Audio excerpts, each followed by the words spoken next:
বিসমিল্লাহির রহমানির রহিম। আসসালামু আলাইকুম। প্রিয় শিক্ষার্থীরা, আশা করি আল্লাহর রহমতে সবাই ভালো আছো। আলহামদুলিল্লাহ, আল্লাহ আমাকেও ভালো রেখেছে। আমি মোহাম্মদ হাইউল ইসলাম, রসায়ন বিভাগ, রাধানগর বরেন্দ্র ডিগ্রি কলেজ, গমস্তাপুর, চাঁপাইনবাবগঞ্জ। আজকে আমি তোমাদের একাদশ ও দ্বাদশ শ্রেণীর রসায়ন প্রথম পত্রের তৃতীয় অধ্যায় অর্থাৎ মৌলসমূহের পর্যায়বৃত্ত ধর্ম ও রাসায়নিক বন্ধন নিয়ে আলোচনা করব। এই অধ্যায়ের প্রথম পৃষ্ঠা হচ্ছে ইলেকট্রন বিন্যাসের ভিত্তিতে মৌলসমূহকে শ্রেণী বিভাগ করা। ইলেকট্রন বিন্যাসের মাধ্যমে মৌলসমূহকে 4 ভাগে ভাগ করা যায়। 1 নম্বর ভাগটা হলো এস ব্লক মৌল।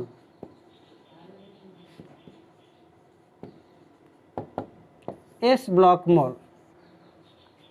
আসো আগে সংজ্ঞাটা আমরা জেনে নিই। যে সকল মৌলের ইলেকট্রন বিন্যাস করতে গিয়ে দেখা যায় যে সর্বশেষ ইলেকট্রনটি এস অরবিটালে প্রবেশ করে, তাদেরকে এস ব্লক মৌল বলে। যেমন আমরা সোডিয়াম নিয়ে যদি কাজ করি, দেখো সোডিয়ামের পারমাণবিক সংখ্যা হলো 11, এর ইলেকট্রন বিন্যাসটা হলো 1s2 2s2 2p6 3s1। দেখো সোডিয়ামের 11 নম্বরের ইলেকট্রনটা অর্থাৎ সর্বশেষ ইলেকট্রনটা এস অরবিটালে রয়েছে। এই জন্য আমরা এই সোডিয়ামকে এস ব্লক মৌল বলতে পারি। যেমন ম্যাগনেসিয়াম নিয়ে যদি আমরা কাজ করি,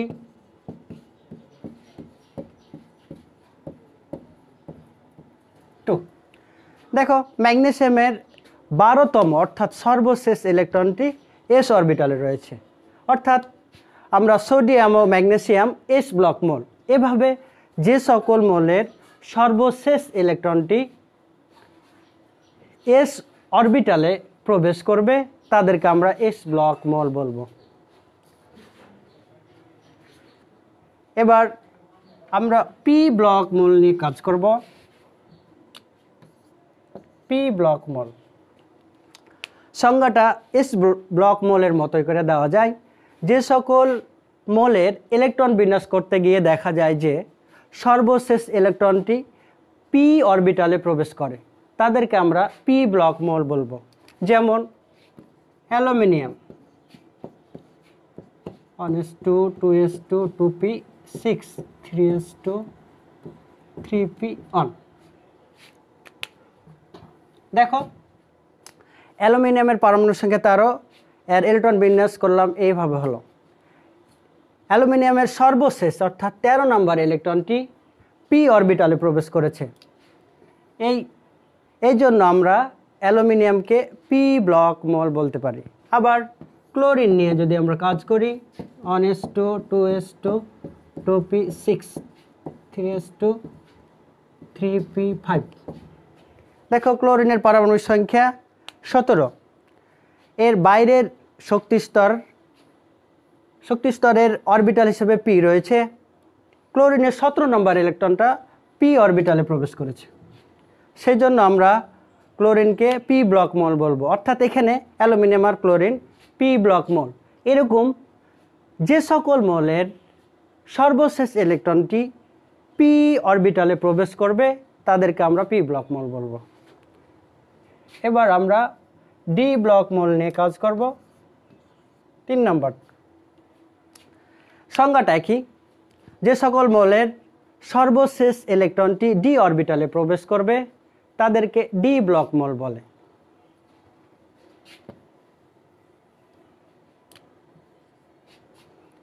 যেমন স্ক্যান্ডিয়াম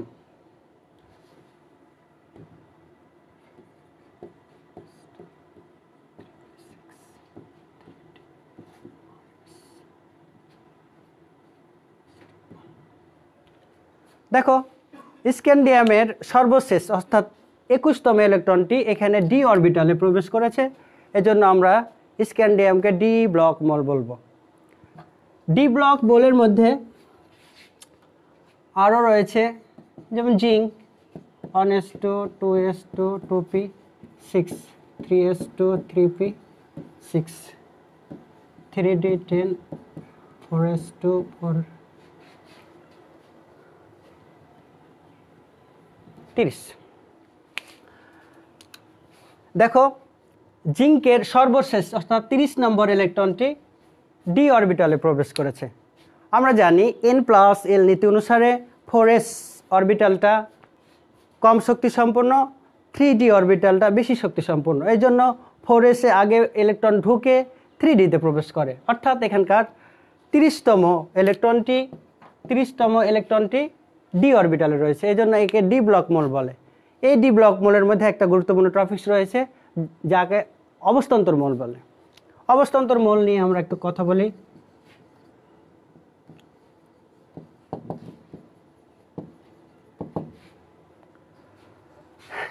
যে সকল ডি ব্লক মোলের সুস্থিত আয়নে ডি অরবিটাল আংশিকভাবে পূর্ণ থাকে, অর্থাৎ ডি অরবিটালের গঠনটা ডি 1 থেকে 9 এর মধ্যে থাকে, তাদেরকে অবস্থান্তর মোল বলে। দেখো জিঙ্কের কথা যদি আমরা চিন্তা করি, জিঙ্কের একটা সুস্থিত আয়ন জিঙ্ক 2টা ইলেকট্রন ত্যাগ করলে জিঙ্ক 2+ হয়, তখন দেখা যায় যে জিঙ্ক 2+ এর ইলেকট্রন বিন্যাস হয় এরকম। দেখা যাচ্ছে যে জিঙ্কের ক্ষেত্রে ডি অরবিটালটা পূর্ণ রয়েছে। আমরা জানি ডি অরবিটালে 10টি ইলেকট্রন ধরতে পারে, 10টি আছে, অর্থাৎ ডি অরবিটালটা আংশিকভাবে পূর্ণ না, এজন্য আমরা জিঙ্ককে অবস্থান্তর মোল বলতে পারবো না। কিন্তু যদি আমরা আয়রন বা লোহা নিয়ে কাজ করি,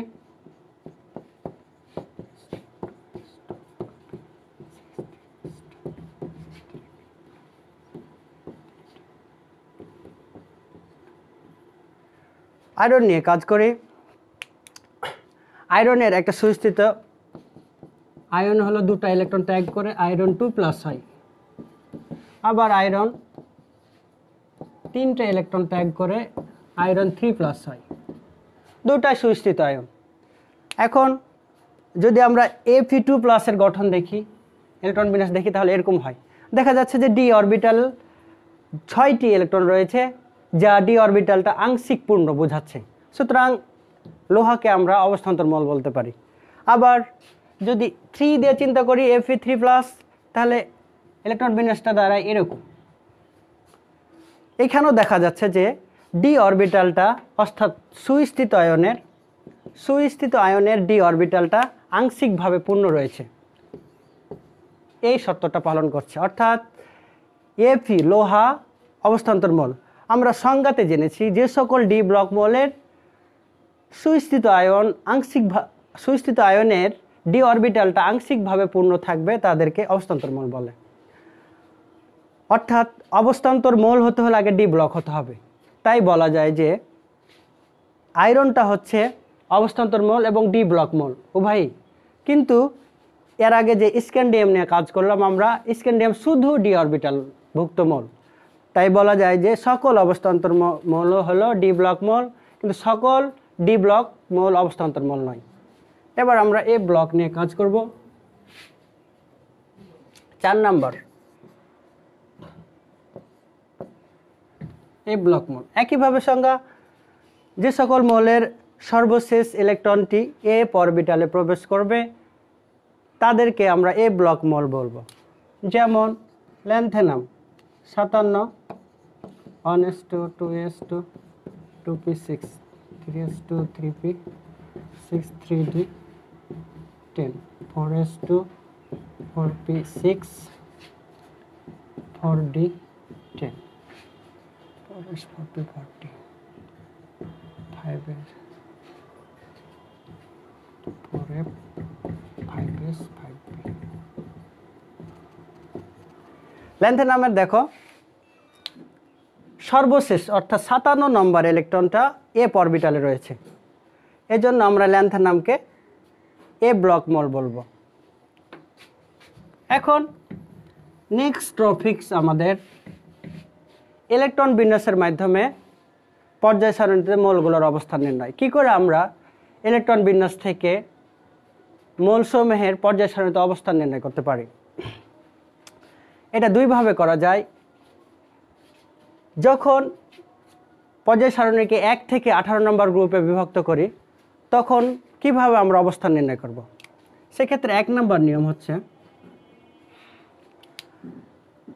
মৌলসমূহের ইলেকট্রন বিন্যাস করে দেখা যায় যে সর্ববহিষ্ঠ স্তরে অরবিটাল হিসাবে শুধু এস অরবিটাল থাকে। তখন এস অরবিটালে যতটি ইলেকট্রন থাকে তার গ্রুপ নাম্বার তত। সর্বক্ষেত্রে মনে রাখতে হবে পর্যায় নির্ণয়ের জন্য ইলেকট্রন বিন্যাসে সর্বোচ্চ যত কোয়ান্টাম সংখ্যা ব্যবহার করা হবে তার পর্যায় নাম্বারও তত। যেমন সোডিয়াম নিয়ে যদি আমরা কাজ করি, সোডিয়ামের পারমাণবিক সংখ্যা হলো 11, এর ইলেকট্রন বিন্যাসটা হলো এরকম।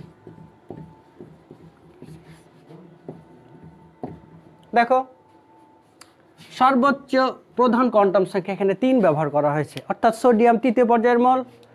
এখানে বাইরের প্রধান শক্তি স্তরে অরবিটাল হিসাবে শুধু এস অরবিটাল রয়েছে। এই এস অরবিটালে একটি মাত্র ইলেকট্রন রয়েছে, এই জন্য এর গ্রুপ নাম্বার হচ্ছে 1, অর্থাৎ ইহা পর্যায় সারণীর তৃতীয় পর্যায়ের 1 নম্বর গ্রুপের মল।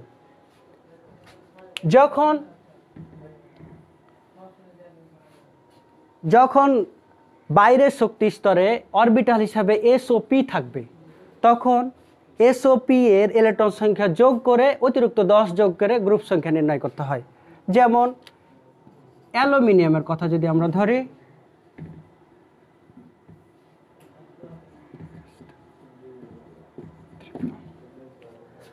দেখা যাচ্ছে যে এর বাইরের শক্তি স্তরে অরবিটাল হিসাবে এসওপি রয়েছে, সেজন্য এস অরবিটালের ইলেকট্রন সংখ্যা যোগ পি অরবিটালের ইলেকট্রন সংখ্যা অতিরিক্ত 10 সমান হলো 13। অর্থাৎ এখানে অ্যালুমিনিয়ামের গ্রুপ নাম্বার 13 এবং সর্বোচ্চ কোয়ান্টাম সংখ্যা ব্যবহার করা হয়েছে 3 এবং পর্যায় 3।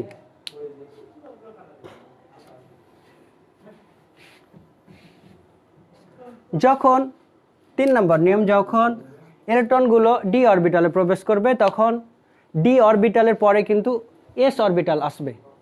ডি এবং এস অরবিটালের ইলেকট্রন সংখ্যা যোগ করে গ্রুপ নির্ণয় করতে হয়।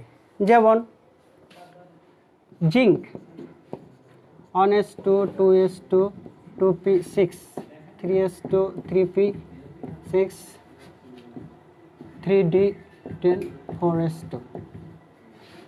দেখো ডি এ 10টি, এস এ হলো 2টি সমান 12।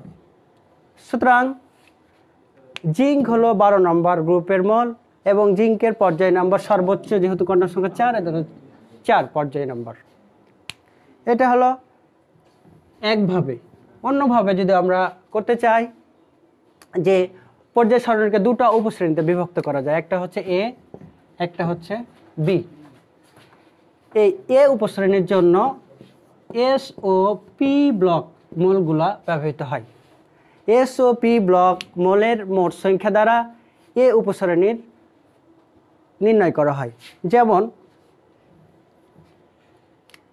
এর আগেও অ্যালুমিনিয়ামে কাজ করেছি,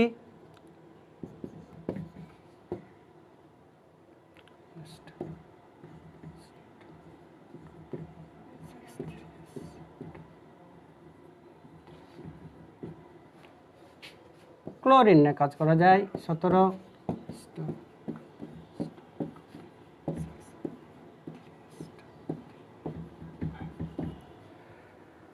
দেখো ক্লোরিনের সর্ববহিষ্ঠ শক্তি স্তরের এসওপি অরবিটাল ব্যবহৃত হয়েছে। এসওপি অরবিটালে 2 যোগ 5 মোট রয়েছে 60টি ইলেকট্রন, 60টি ইলেকট্রন। আর যেহেতু এস ও পি দ্বারা এ উপশ্রেণী নির্ধারিত হয় সেজন্য এটা হলো এ, অর্থাৎ 7A। এখন ক্লোরিনের সর্বোচ্চ কোয়ান্টাম সংখ্যা ব্যবহৃত হয়েছে 3 এবং গ্রুপ নাম্বার 7A। ইহা তৃতীয় পর্যায়ের 7A গ্রুপের মল। এবার এভাবে ডি অরবিটালের জন্য যাওয়া যায়। 2 নম্বর, ডি অরবিটালে যদি ইলেকট্রন প্রবেশ করে তখন ডি অরবিটালের পরে কিন্তু এস অরবিটাল আছে। ডি ও এস অরবিটালের একসাথে যোগ করতে হবে ইলেকট্রন সংখ্যা, তাহলে তার গ্রুপ নম্বর নির্ধারিত হবে। তবে এই ক্ষেত্রে দুটা বিষয় মনে রাখতে হবে। যদি 8 9 10 অর্থাৎ 8টা 9টা 10টা ডি ও এস অরবিটালের মোট ইলেকট্রন সংখ্যা হয় তখন এদের গ্রুপ হবে 8। যদি ডি ও এস অরবিটালের মোট ইলেকট্রন সংখ্যা 11 হয় তাহলে 1b, যদি 12 হয় তাহলে 2b। অন্য সব ক্ষেত্রে ডি ও এস এর মোট ইলেকট্রন সংখ্যা যত, তার গ্রুপ নাম্বার তত। আমরা একটু উদাহরণ দিয়ে দেখি। জিঙ্কের আমরা যদি চিন্তা করি 1s2 2s2 2p 6 3s2 3p 6 3d। দেখো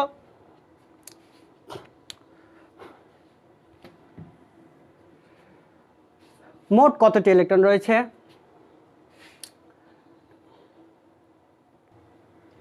দেখো জিঙ্কের ক্ষেত্রে দেখো ডি অরবিটালে ইলেকট্রন প্রবেশ করেছে, ডি অরবিটালে ইলেকট্রন প্রবেশ করলে বি উপসরণ হয়। আর আমরা পূর্বে শিখেছি যে তিনটা নিয়ম, যে 8টা 9টা 10টা যদি হয় তাহলে এক নিয়ম, যদি 11টা হয় তাহলে 1b, 12টা হলে 2b।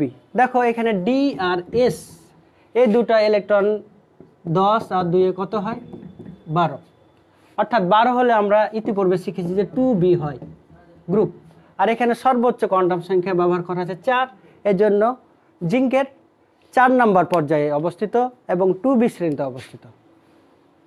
এখানে আজকে শেষ করছি, আগামীতে ইনশাআল্লাহ আরও তথ্য নিয়ে হাজির হব। ততদিন তোমরা আল্লাহ ভালো রাখুক। আল্লাহ হাফেজ।